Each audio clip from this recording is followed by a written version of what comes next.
Assalamualaikum warahmatullahi wabarakatuh. Baiklah, sekarang kita akan lanjutkan materi transformasi geometri yang sebelumnya. Kita masuk part 2 ya, yaitu materi tentang translasi atau pergeseran. Nah, pengertiannya dulu ya. Pengertiannya adalah memetakan suatu objek geometri dari satu posisi ke posisi yang lain dengan cara menggeser berdasarkan vektor geser. Nah, untuk sifat-sifatnya sendiri, yang pertama dipengaruhi oleh vektor geser. Simbolnya adalah T besar A, B. Kemudian yang kedua, bisa mengubah posisi objek. Jadi ketika kita menggeser, misalkan dari sini, kita geser ke sebelah kanan, nah berarti mengubah posisi objek. Kemudian yang ketiga, tidak mengubah ukuran objek. Jadi ketika misalkan berbentuk segitiga, ya tetap berbentuk segitiga, tetapi ukurannya pun juga tetap sama. Oke. Untuk rumusnya sendiri, yaitu A, X, Y, dilakukan translasi terhadap vektor geser AB menghasilkan bayangan A aksen, X ditambah A, dan Y ditambah B. X ditambah A itu disebut X aksen, dan Y ditambah B disebut Y aksen. Dan yang titik awal disebut titik asal, titik akhir disebut titik bayangan.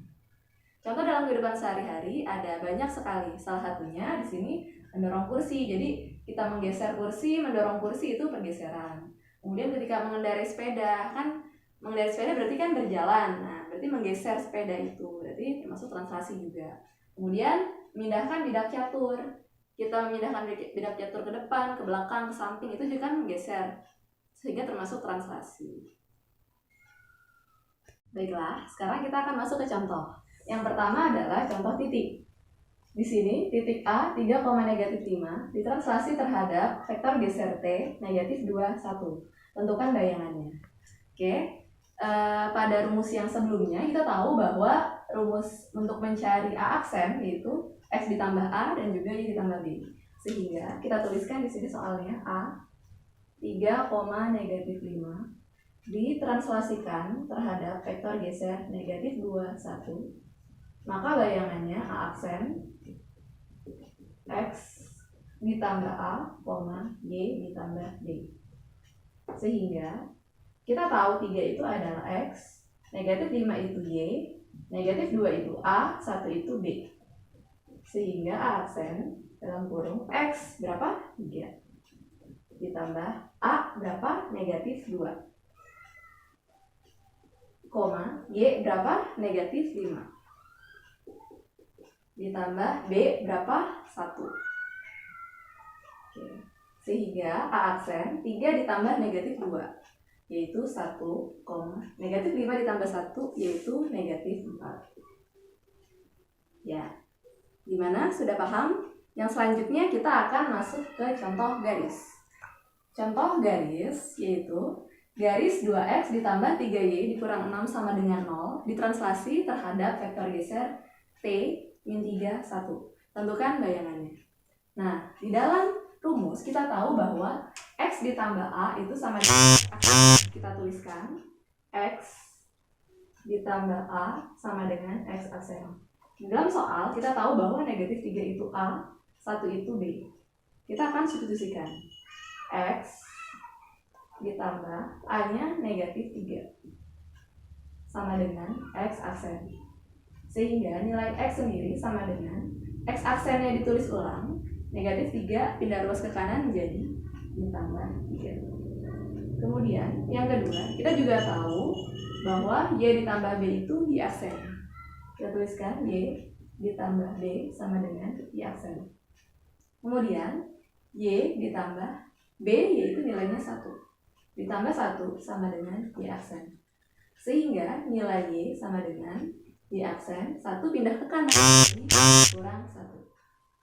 Pada soal kita tuliskan yaitu 2x ditambah 3y dikurangi 6 sama dengan 0. Kita akan substitusikan nilai x sama dengan dan juga y sama dengan menjadi 2 dalam kurung x kita ganti menjadi x aksen ditambah 3 ditambah 3y. Berarti 3, y-nya kita ganti y aksen kurang 1. Y aksen dikurangi 1. Dikurangi 6 sama dengan 0. Nah, dalam kurung ini kita akan buka, kita akan kali pelangi. 2 dikali x aksen, 2 x aksen. 2 dikali 3 yaitu 6. ditambah 3 dikali Y aksen, 3 Y aksen. 3 dikali negatif 1, negatif 3. Dan 6-nya turun. Sama dengan 0. Sehingga kita tuliskan 2X aksen ditambah 3Y aksen. 6 dikurang 3 adalah 3. Dikurang 6, negatif 3. Sama dengan 0. Sehingga ini adalah bayangan dari persamaan garis 2X ditambah 3Y dikurang 6 sama dengan 0. Translasi terhadap vektor geser T negatif 3, 1. Kita akan masuk ke contoh yang berikutnya, yaitu contoh bidang. Nah, ini dibagi menjadi dua. Ada bidang berupa titik, ada bidang berupa persamaan. Bidang yang berupa titik, contohnya, segitiga dengan titik A negatif 2, 1, B 3, negatif 2, C 4, negatif 1, ditranslasi terhadap vektor geser T negatif 1, 2. Tentukan bayangannya. Nah, di sini kita tahu rumus untuk translasi itu kan A aksen X ditambah A, Y ditambah B.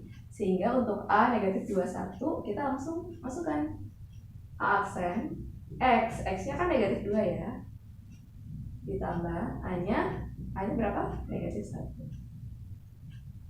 Y-nya 1, ditambah B-nya 2. Sehingga A aksennya adalah negatif 2 ditambah negatif 1 itu negatif 3, 1 ditambah 2 itu 3. Oke, kemudian yang B aksen X yaitu 3 ditambah A sama negatif 1, Y negatif 2 ditambah B-nya 2. Sehingga B aksennya adalah 3 ditambah negatif 1 itu 2, negatif 2 ditambah 2 itu 0. Kemudian yang terakhir yang C aksen X-nya 4 ditambah A-nya negatif 1, Y-nya negatif 1 ditambah B-nya 2. Sehingga C aksennya adalah 4 ditambah negatif 1 itu 3, negatif 1 ditambah 2 itu 1. Oke, sehingga bayangan A aksen, B aksen, C aksennya adalah min 3,3 untuk A aksen, 2,0 itu untuk B aksen, dan 3,1 itu untuk C aksen. Gimana? Sudah paham? Ya. Yang selanjutnya kita masuk ke contoh bidang yang berpersamaan. Contohnya, persamaan lingkaran X kuadrat ditambah Y kuadrat sama dengan 5 ditranslasi terhadap vektor geser T negatif 3, 4. Tentukan bayangannya. Tadi kita tahu bahwa nilai X ditambah A itu X aksen ya. Kita tuliskan sama X ditambah A sama dengan X aksen. X ditambah nilai A-nya negatif 3 sama dengan X aksen. Sehingga X sama dengan X aksen negatif 3 pindah ke kanan menjadi positif 3. Untuk yang kedua, kita tahu juga bahwa Y ditambah B sama dengan Y aksen. Berarti Y ditambah nilai B-nya 4 ya, sama dengan Y aksen. Sehingga Y sama dengan Y aksen dikurangi 4. Nah, untuk nilai X sama dengan dan juga Y sama dengan akan kita substitusi ke dalam soal. Soalnya persamaan X kuadrat ditambah Y kuadrat sama dengan 5. Sehingga nilai X kita ganti X aksen ditambah 3, jangan lupa kuadratnya, ditambah Y-nya kita ganti Y aksen dikurangi 4. Kuadrat sama dengan 5. Oke, ini adalah persamaan dari lingkaran yang ditranslasi terhadap vektor geser T negatif 3, 4. Terima kasih, semoga bisa bermanfaat. Wassalamualaikum warahmatullahi wabarakatuh.